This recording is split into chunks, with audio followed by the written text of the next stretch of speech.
تو آپ ناکام ہو جائیں گے اور پھر اخبار دیکھیں گے، آپ انتظار دیکھیں گے اور بچے آپ کو نہیں دستیاب۔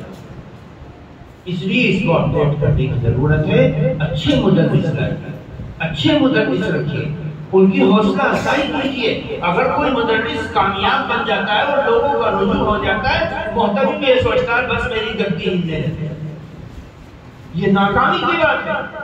آپ اچھے مدرس لائیے، قدردان ہو، جس کے پاس کھینچ کر بچے آئیں اور وہ بچے کامیاب ہو کر نکلے، تو یاد رکھیے کہ آپ کا ادارہ نمایاں ہو جائے گا اور آپ کامیاب بن جائیں گے۔ اس کے لیے چاہے آپ کو 1 مہینے کے لیے آپ کو اپنے استاد کو ٹریننگ کے لیے بھیجنا پڑے، آپ کریے، اس کی ہمت کیجیے، انشاءاللہ کامیابی ملے گی۔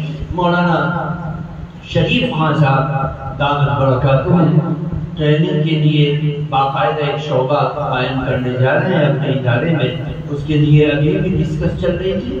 آپ اپنے اداروں سے ہمت کر کے اپنے اساتذہ کو وہاں بھیجنے کی کوشش کریں جب بھی وہ قائم ہو جائے، تاکہ آپ کو پتہ چلے کہ ہمارے استاد کیسے ہونے چاہیے، ہم ان بچوں کو اس استاد کے حوالے کریں، کیسے کریں، ان چیزوں کو سمجھیں تاکہ پھر بچے کامیاب ہو کر نکلیں۔ اللہ تعالی ہم سب کو سمجھنے کی توفیق عطا فرمائے، خیر سے مالا مال فرمائے، شرور و فتن سے محفوظ فرمائے۔